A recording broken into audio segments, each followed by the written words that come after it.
Hey, I'm Bryce, this is Replay, and I'm going to be listening to Childish Gambino's Because of the Internet. Man, this has got a big spot in my heart. 2013, I was always a Gambino fan, but I think this was him going to another level. A lot of people that maybe didn't necessarily believe in what was happening, they went, oh, shit, my bad. This first song, The Library, you talk about top 5, top 2 Gambino songs, I think this is up there. Absolutely changed the game, and this is absolutely on my constantly repeated list.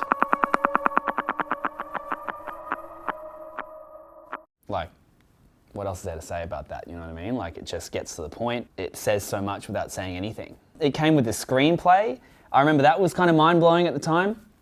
I mean, now it's like albums come with goddamn Fortnite concerts. It follows the boy, he plays this character called the boy, and he was personifying that in all the interviews as well. You'll notice any interview around that time, he's stoned and very mellow.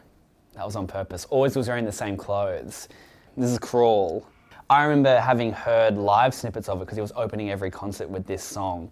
How the live band, he'd always play with a live band, it crashes into your face, this first song. And it was kind of Gambino that brought me a lot more into rap music, but it's not even like a rap song, it's just big.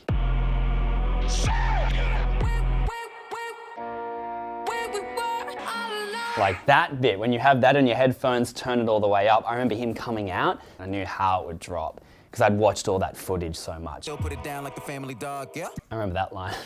Still put it down like the family dog. It's like, oh, shit. Okay, till I'm Blueface on a Tuesday. That Blue Dream as well, it's this is the album where he started talking about weed a lot more. Not that I'm like, hell yeah, I'm not sitting there with my weed bucket hat going finally, but the album cover with the red eyes, you kind of knew coming into this, it's going to get referenced. He's in an interview with Arsenio Hall, sitting cross-legged on this couch, talking about the album, and high as shit. Ain't nobody got time for that. And that line, right? And ain't nobody got time for that. This was kind of an album that had all these internet references at the time. You hear GPOY later, which no one says anymore. I don't think anyone's talking about the ain't nobody got time for that line. So I don't know what it would be like to hear this if you were 15. I think at the time, people were like, oh my God, he said a meme. What the hell? Vine was what everyone was watching. So you'll hear a few Vine references. Again, we talk about the internet. I don't think people are saying Worldstar when fights break out anymore, but man, 2013, if you lived in America, as a kid, when this came out, these videos of just these straight up fight compilations. You'd have these fight videos and then the comments kind of a mix of people reacting and then being like, what do you guys think about what's happening in Russia right now? It was this very, very weird melting pot. Worldstar, I don't even know if people clock that anymore, that you just start filming everything. I think it was something that he was very concerned about at the time, or just examining, man, we see a fight, you see someone getting shot, you see someone getting bashed, and it's oh shit, Worldstar, let's see what happens. And then even a lot of those videos, they're filming it and then being filming themselves in the video as well. There's clips in here of Worldstar fight videos. Blow out Worldstar before rap. You already know that. Just man, also listen to this with the headphones. The way the bass rattles in your head. If you've ever been punched in the head, or if you've ever played a contact sport and hit someone, the blood kind of rattling around, pulsing in your ears. That's what it kind of feels like. I don't know if he was trying to do that. I'm more or less individual, making movies with criminals, trying to get them residuals. I'm not going to do it, but I know the words to every song on this album, low-key. That's on the OnlyFans. If you want to see me do that, it's on my OnlyFans. My nigga hold it horizontal, man. Oh, and this part where he's talking about hold the phone professionally, it's good advice. That's where I learned it, at least. When you're going to film, if you want to upload it, do it like that, because you're going to be able to upload it in broadcast quality. And at the concerts, he always, in this song, will grab someone's phone and be like, hey, what are you doing? Hold it like this. But then you can't put it on Instagram, dude. You can't put it on Snapchat, so come on, man. Hollywood and Vine, thinking that she Hollywood on Vine, making movies with her friends all the time, showing off her ass as I network. Again, Vine references. Doesn't make sense anymore. Yo, bro, man, check out that video I just sent you, man. This is actually his brother. Fun fact, if you watch Atlanta, same dude that does the Paperboy rap, it's Steven. Shout out, no, I don't know him. Got this hard as hell beat, and then it just smoothly goes into this almost, this jazzier section. And I guess what do we now? 2021, there's so many rappers that really want to be able to do that want to be able to bring in those real instruments into what they do. And I think maybe that says this was a little bit ahead of its time. Not that no one was doing it, of course they were, but felt like Gambino was just very on it. It's like a friggin' jazz interlude in in a rap album, you know what I mean? It's almost like time to reflect as well after you've just seen the fight. The bass is rattling around in your head, the blood's rushing. You've either been punched, you've seen someone be punched, you've just filmed someone die, or seen someone film someone die, and you just gotta kind of sit with it now. Then we go into this song, Dial Up. It's kind of just an interlude, really.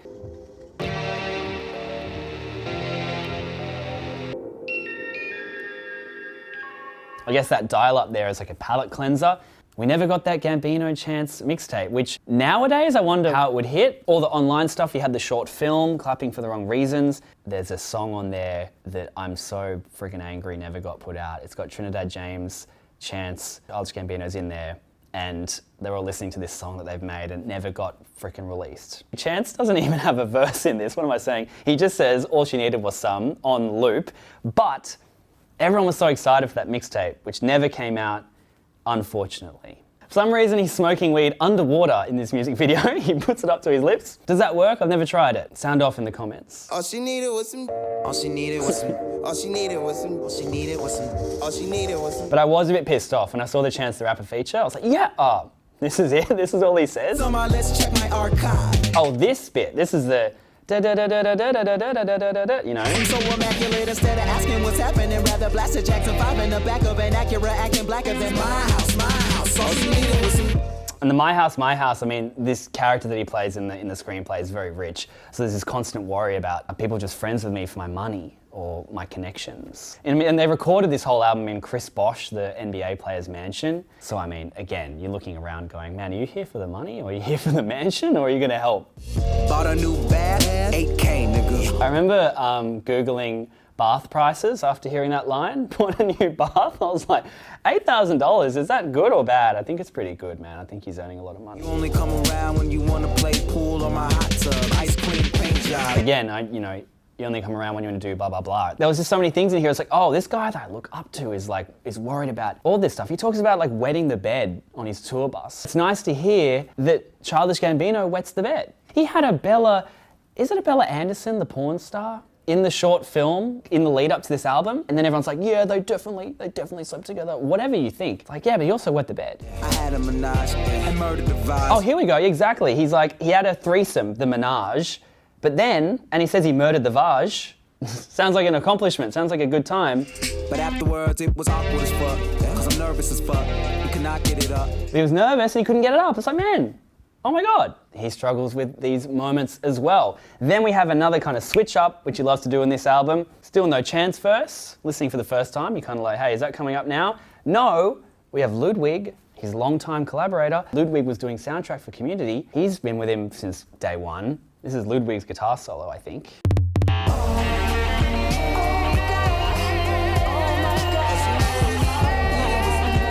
The first little hint here that you're going to hear Gambino singing a lot more on this album as well. The album after this, he was pretty much all singing. And it was perfect. This album dropped December 10, 2013. Perfect for Australian summer. Then we have Act 2, Shadows. This is the song that I was saying he was on Arsenio Hall's talk show. That New Year's Eve, I dressed up exactly like that. I was listening to this album that much. I don't know if that was a cool thing for me to do or not. Love me better, kiss me back, listen more. It's crazy to hear this even, because he's gotten so much better at singing even since this album. I'm dead to the world, what you gonna do? What you gonna do? I can't remember. Shots. Also, this kind of matches the face. There's definitely lots of parts of this album where it's just about being apathetic and just sad. The fear that I feel, man, it might kill her. Man, it might kill her. That fear that I feel it might kill her. Again, talking about that fear. This is a guy who went on to be in Star Wars. Someone of just that level of success, you kind of assume they're just bulletproof. Love me better, kiss me back. A little glitch effect, huh? It's funny, with some of these songs I can only hear the live version of it, either because I watched it so much, because this was one of the ones you could see little snippets of it and things live before it came out. I remember that was a weird feeling, almost being disappointed, going, oh damn it, he did it differently in the live version. And him doing it live was a bit more of a crescendo kind of thing. But also I'm listening through an iPhone, so.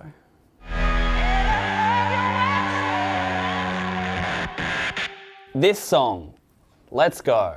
Oh my God. I was so excited to hear this song because the beat, they used it for the credits of one of the short film things that he dropped in the lead up to the album. I was like, oh my God, this beat is so cool. Then the music video with Jhené Aiko, man, they're in Hawaii, he's dancing, he turns into a monster.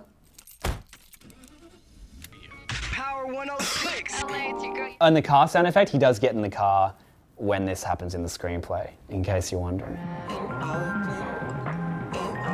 The message notification, that's part of the thing. All these sounds hit harder if you're reading along with it, which I think you can still access. This bit is actually wild because when you hear this switch up, Face on your exes, right?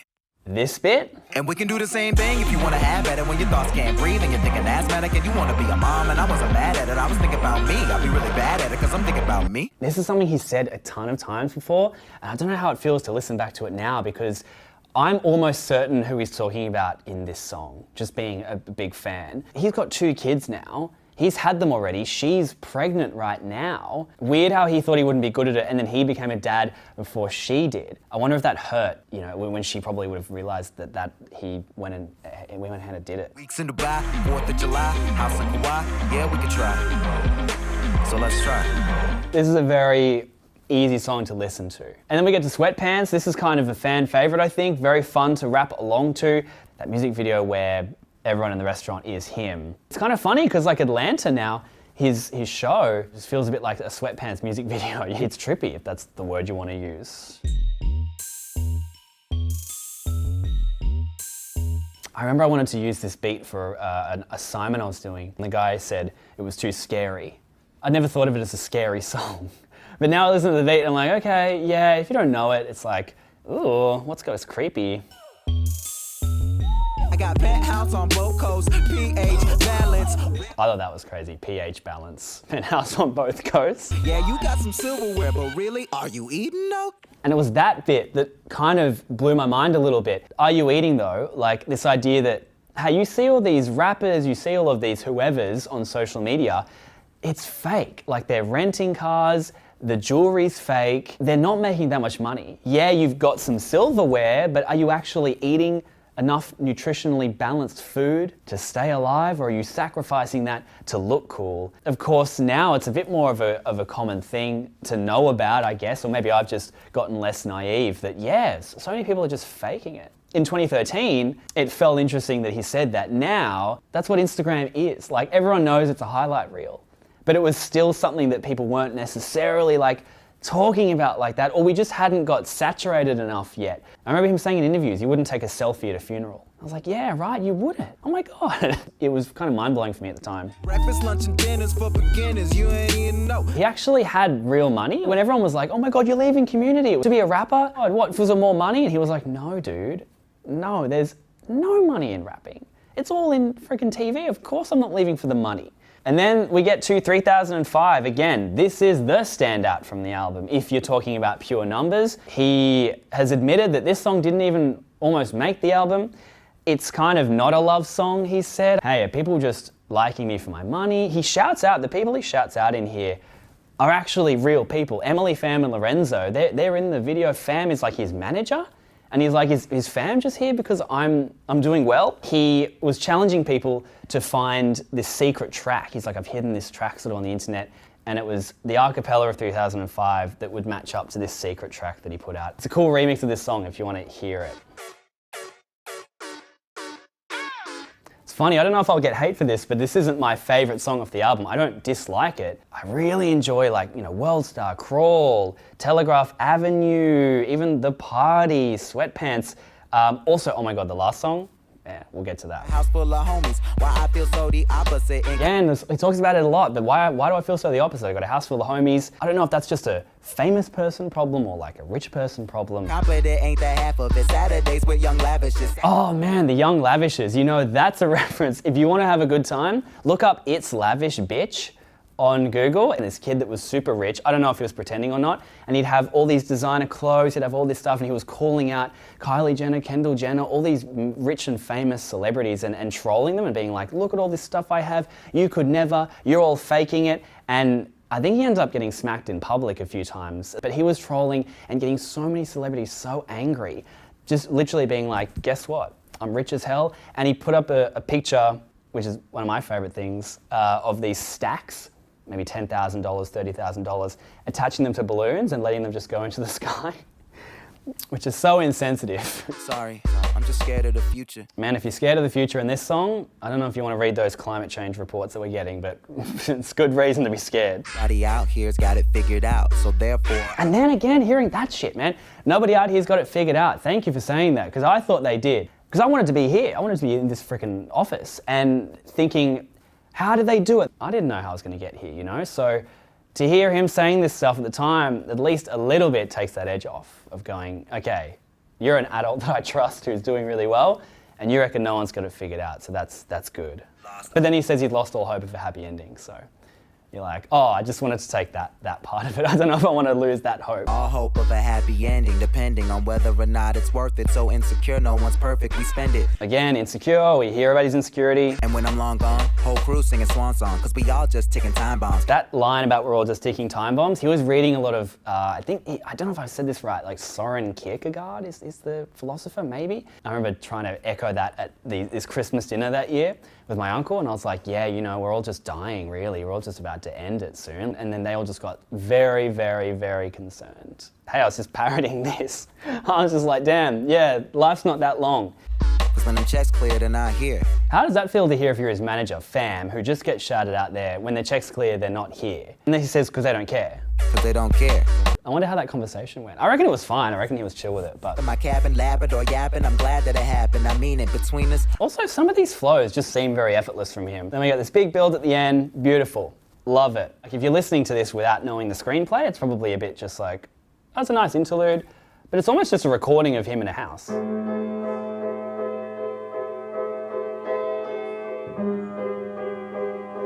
Like, it's literally called playing around before the party starts. It pretty much sounds like he's just playing around. So if you're a newcomer to the album, don't be like, what the hell, this isn't a radio hit. I don't know if it's just meant to be a little like mini moment, but this beat is absolutely insane.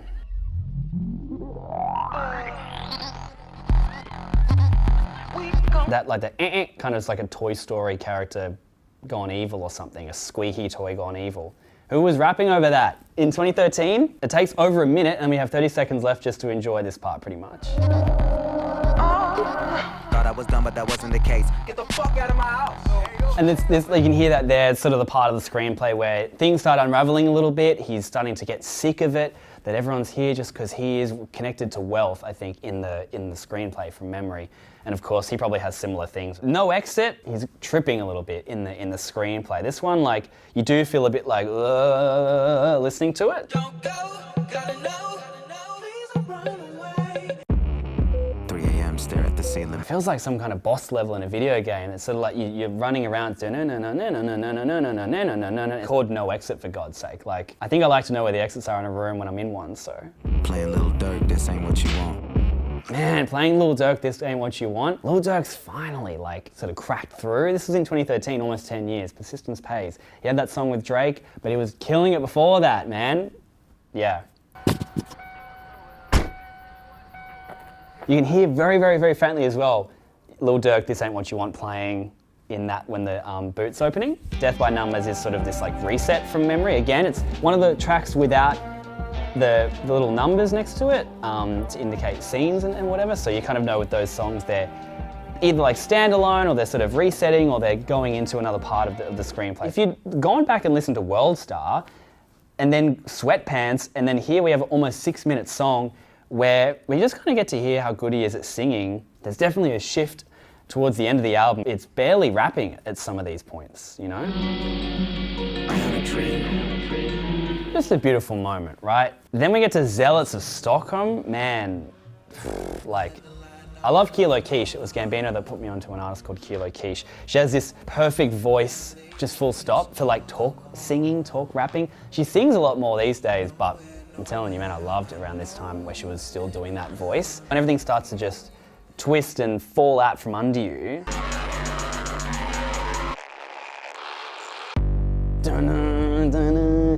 Blast it as loud as you can when you've got that in your headphones and the beat kicks in. I would literally just skip to this bit, no offense. I'd be like catching public transport feeling like some shit was happening in my life. Man, it wasn't, I'm telling you. So this part with Kilo Key, she sent a voice note and you can hear her being like, hey, I was fooling around, not really sure if this is what you want. He's just kept that in there, which, hey, these days, whatever, but I remember being like, what the hell, they put the outtake in? Her voice is just beautiful. And she says, is it real because you're online?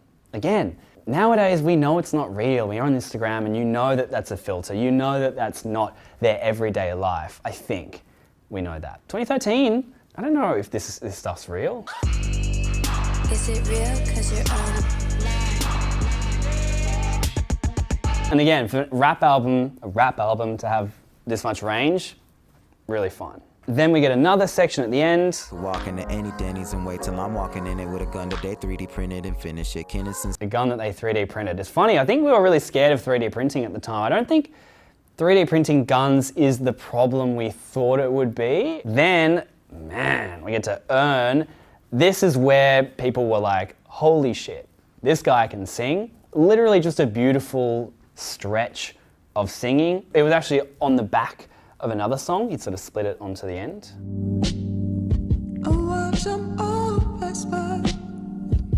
Beautiful, and then when that thing kicks in at the end.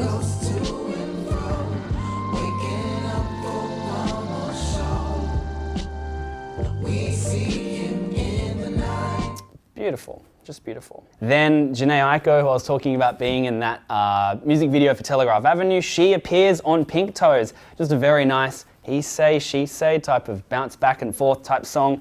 Lots of rumors that they were dating because they were hanging out at the time. I reckon they weren't because she's dating Big Sean and I've seen Gambino come to album parties that Big Sean's had and Jhené was there. And I reckon if it was like a messy breakup, he wouldn't be there. It wouldn't be cool with Big Sean, so I reckon he was telling the truth. Go. Rainbows, sunshine. It's gorgeous, textured. This song, interesting, is it's got Azealia Banks on it. Apparently, it was meant to have Macklemore on it, which is, I mean, shit.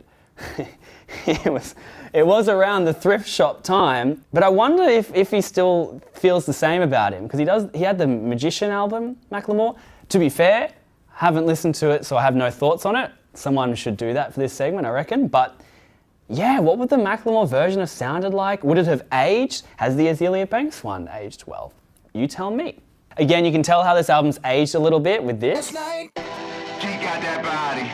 Oh me, oh my. Send the pics to my phone. GPOY. I barely said GPOY at the time, but I think it's a gratuitous picture of yourself. And he was putting up these GIFs and stuff around the time of the album, making his own GIFs, learning how to code. He had the merch. I bought the jumper, it said learn to code. Him putting up a GIF that he made himself, it was like, yeah, hell yeah. Now who cares? You can do that on a phone, whatever. I truly, truly love this song. I think it would be the perfect closing credits song. He pretty much used it as the credits, I think. It's long as hell, 5 minutes 42, but something about the beat, even though it's very simple, I think I always like songs that feel cinematic in that way, that you can imagine credits rolling to, or with that opening song, you can imagine like a big sort of entrance to. But this one, it's him just talking about all these issues at the time, you know? Tell him he can't sit with us. Fuck it, got money, bought friends like I'm TBS. Again, that theme of buying friends with money, and whether that's sort of saying more about the character in the screenplay or about him as well. He came from a very, very, very, very humble living situation growing up in Atlanta, in Stone Mountain, to now be at the heights that he's at, especially doing the TV stuff. I reckon the TV stuff is almost more wild than the rapping. The stuff you would see being connected to that industry. You've been doing this for too long. That camp was a million years ago. Sing me a different song. Camp being the album before this.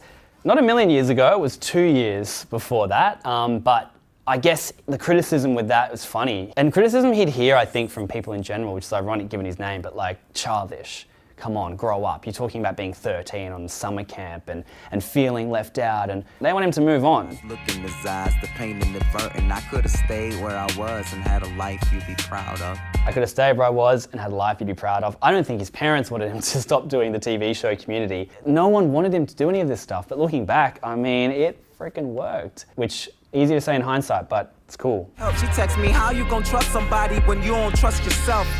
I follow Jhené Aiko on Instagram, and it's like, that's such a true thing, right? How are you gonna trust somebody if you can't trust yourself? At the same time, she posts like a lot of quotes and like spiritual stuff on Instagram, and my automatic reaction when I see that stuff is like, No. Sometimes feels a bit surface level. So shit, maybe that's a good thing. Social media, just because you have this idea in your head that someone's posting quotes and horoscope stuff, star sign stuff, it might just be that's their social media outlet, but you should talk to them. He wrote a note on the glass, you see what these labels do to me. Wrote a note on the glass, you see what these labels do to me. His label at the time, Glass Note Records, he was pissed. He was pissed at them. He wrote those notes, being honest, and some of the stuff he was saying was like, my label is, they're trying to tell me to hold back on the album, not to do this, not to do that. He was like, buy me out of this contract, I'm ready to go. So I wrote a note on this glass, you see what these labels do to me. Beautiful. H2O plus my D, that's my hood, I'm living in it. And then you go H2O plus my D. I mean, text that I'm wet. We get the emotional stuff, and then we just also get a reminder that, you know. Just remember you the shit, but act like it don't stink. It's taking me back to the first time I heard this. I didn't have people in my life saying that kind of stuff. Like, pretend like you're the shit, act like it don't stink, whatever. F what these clones think. It was cool to hear someone I really look up to, and looked up to especially then, being like, yeah, you know what, here's how you can do it, don't be a follower. Eventually all my followers realized they don't need a leader. Him being like, I was a follower, big time. He's like, you know, don't look to me. If you're a really big fan, I think it was really cool to hear that. It was like, you can enjoy my music, but don't put me in this box of being some big deity. Beautiful, beautiful, beautiful ending. Honestly, one of my favorites of all time. I love the whole album, but tracks that really have a spot in my heart, let's not forget The Library. Those, man, 4 seconds. I'm kidding.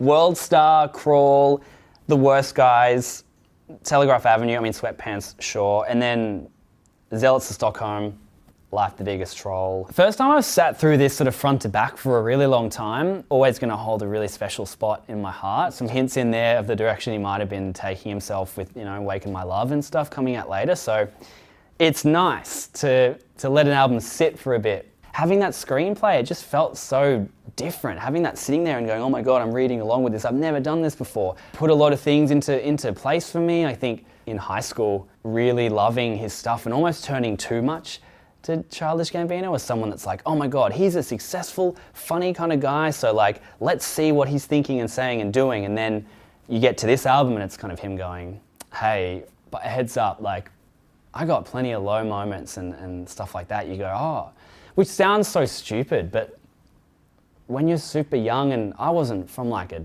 big city or anything, I'm just from this little town, so hearing that side of it was good to make you think more for yourself. I don't think he changed my whole brain, but it's worth saying, just a big, big, big fan.